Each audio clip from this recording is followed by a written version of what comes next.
Today we're going to be reading The Cool Bean, which kind of goes with The Bad Seed and The Good Egg. So it's still by Jory John, the same author of those other two books that we've read this week. All right, ready? Watch out.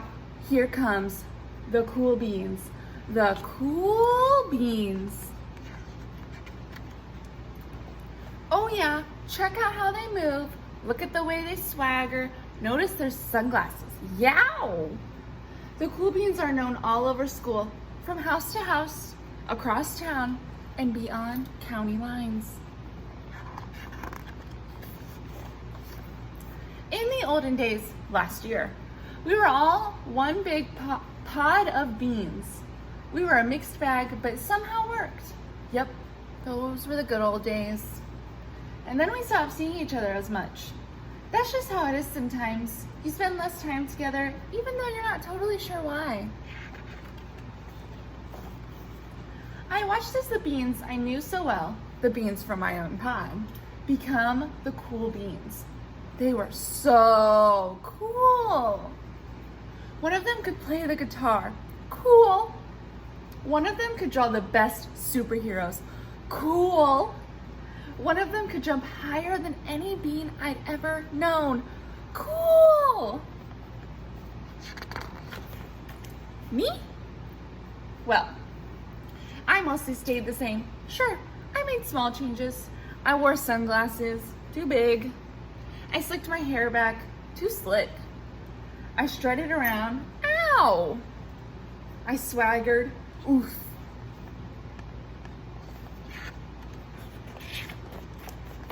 I was still picked last for everything. My clothes never seemed to fit. I snorted when I laughed. I walked into stuff. I was an uncool bean, for sure. I started thinking of myself as just a common bean with no special skills. I couldn't compete, so I didn't even try. I'd never be a cool bean. It seemed like there was two types of beans in the world. There were the cool beans and the beans like me.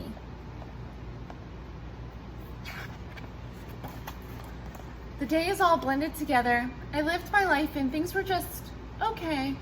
I took tests and ate lunches and mostly kept to myself. The cool beans continued being cool. I mean, sure, I missed them a bit, but it's not like I was going to say anything. I felt that all the coolness had gotten in the way of our friendship. And that's how it went. Until one day, I was in the cafeteria. I dropped my lunch on my loafers. Oh no, not again. But then something sort of miraculous happened. Out of nowhere, one of the cool beans helped me clean it up. He didn't even say anything. He just gave me a nod. That was it. Later, I was out on the playground. I tripped and scraped my knee and maybe cried a little bit, and everybody saw it. Another one of the cool beans came to my side, and without a word, he dusted me off.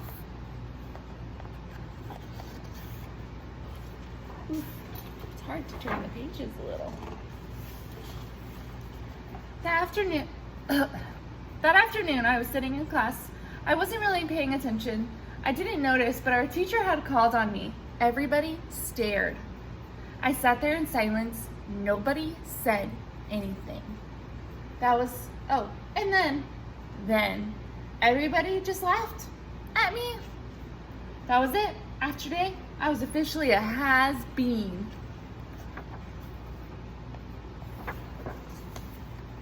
But then one of the cool beans stood up and came over to me. Everybody watched. She leaned in close and whispered, "Hey, the teacher asked you to read from page 32. Then she gave me a quick wink and went back to her seat. It was a small gesture, sure, but it was also everything.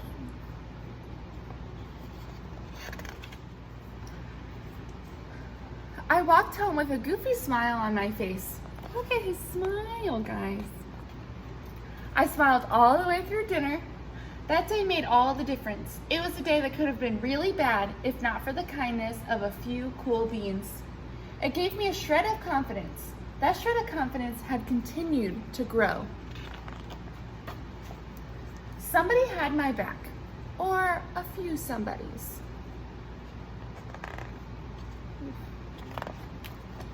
After that, I started hanging out with the cool beans again. How have you been? How have you been? Get it? Huh? Bean. Not all the times, but sometimes. At lunch, after school, even on the weekends. Whew. Throughout all of this, I realized that it's not about how you look or any of that other silly stuff. It's about a wink or a nod or a smile at just the right moment. It's about dusting somebody off, helping them up again, and pointing them in the right direction. Oh my goodness gracious. You need a hand? Yes, please. Now that's cool. That's the end. I hope you guys have a